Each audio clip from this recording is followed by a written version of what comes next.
वास्तुशास्त्र के विषय में हम चर्चा करेंगे। वास्तुशास्त्र बहुत ही महत्वपूर्ण होता है एक सुखी जीवन जीने के लिए, और वास्तुशास्त्र के अनुसार ही अपना घर बनाना चाहिए और वास्तुशास्त्र के अनुसार ही अपना जीवन यापन करना चाहिए।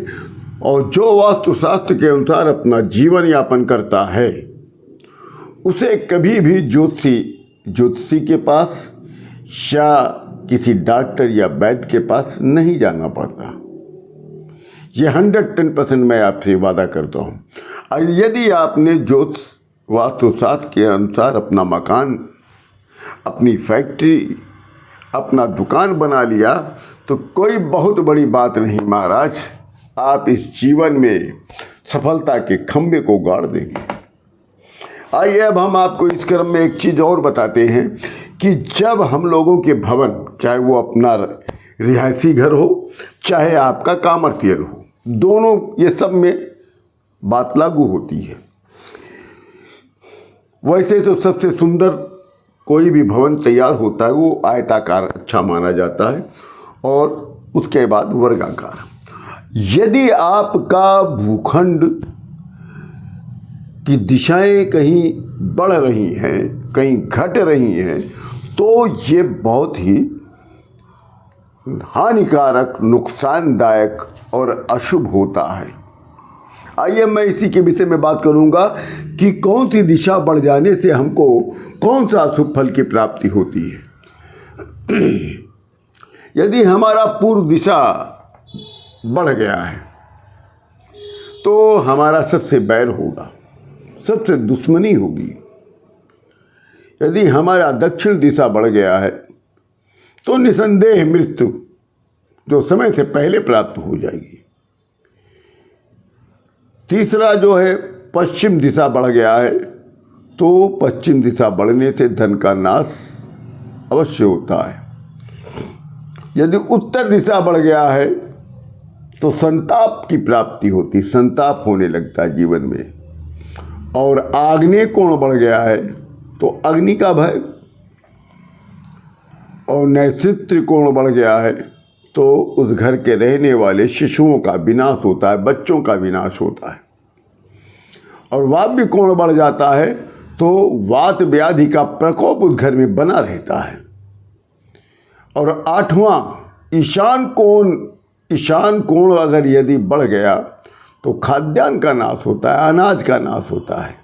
जैसे शारीरिक वास्तु में एक हाथ बड़ा दूसरा हाथ छोटा नहीं होता, जैसे एक पैर बड़ा दूसरा पैर छोटा नहीं होता, एक आंख बड़ी दूसरी आंख छोटी नहीं होती, एक कान बड़ा दूसरा कान छोटा नहीं होता। और यदि होता है तो देह का पिंड बिगड़ जाता है, अर्थात शरीर की सुंदरता जो होती है वो खराब हो जाती है, वो शरीर भद्दा लगने लगता है।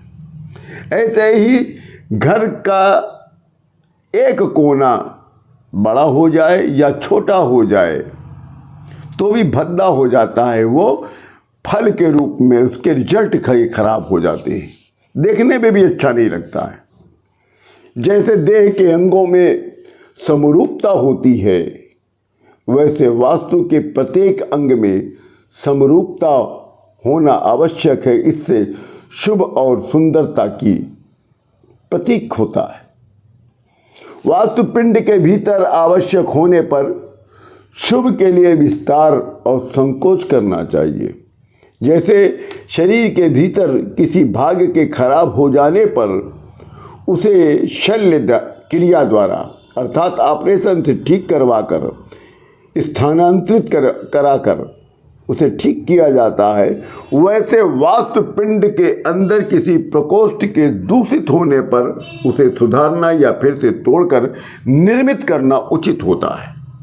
अर्थात जैसे शरीर में कोई अंग खराब हो गया है तो उसको डॉक्टर के द्वारा, किसी सर्जन के द्वारा ऑपरेशन करा कर ठीक कराया जाता है, दूसरा लगवाया जाता है, वैसे मकान में यदि कोई चीज़ पिंड हमारा खराब हो गया है तो उसको अवश्य तोड़वा कर फिर से बनवाना, निर्मित करवाना उचित होगा। वास्तु की ऊर्ध्व दिशा, छत के ऊपर में विस्तार संभव और निरापद है। ऊपर जो विस्तार किया जाए वो नीचे के निर्माण के अनुरूप हो, अप्रिय नहीं हो। ऊपर जो भी बनाए आप, ग्राउंड फ्लोर के ऊपर जो first floor, second floor, third floor जो भी आप बनाए, उस ग्राउंड फ्लोर को वो खराब नहीं लगना चाहिए, पूरी बिल्डिंग खराब नहीं दिखनी चाहिए। इसीलिए बताया गया है कि ऊपर जो भी आप निर्माण करें वो नीचे के निर्माण के अनुरूप होना चाहिए, अप्रिय न हो, सानुपातिक और सदस्यपूर्ण हो। ध्रुवा व अयो दिशा में निर्माण मत कराइएगा, शुभ नहीं होता। विशेषकर सदगृहस्थ के लिए, व्यापारिक संग्रह के लिए भूगत गोदाम का निर्माण कराना अनुचित है। बहुत लोग अंडरग्राउंड बनवाते हैं महाराज, मगर वास्तुशास्त्र कहता है कि व्यापारिक संग्रह अर्थात व्यापारियों को अपने सामान रखने के लिए भूगत गोदाम अर्थात जो आप अंदर तहखाना बनाते हैं, जो ग्राउंड फ्लोर के नीचे बनाते हैं, उसको वास्तुशास्त्र ने अनुचित ठहराया है।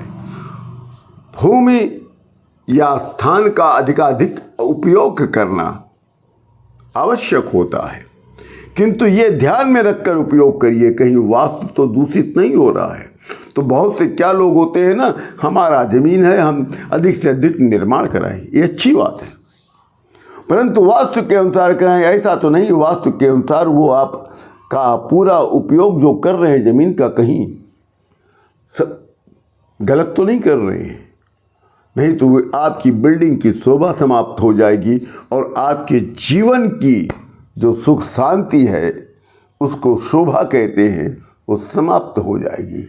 इसी के साथ आप लोगों की कुशलता, आपकी संपन्नता, आपकी सुख शांति के साथ मैं अयोध्या से श्री योगी प्रमोद जी महाराज आप सभी लोगों को राम राम करता हूँ।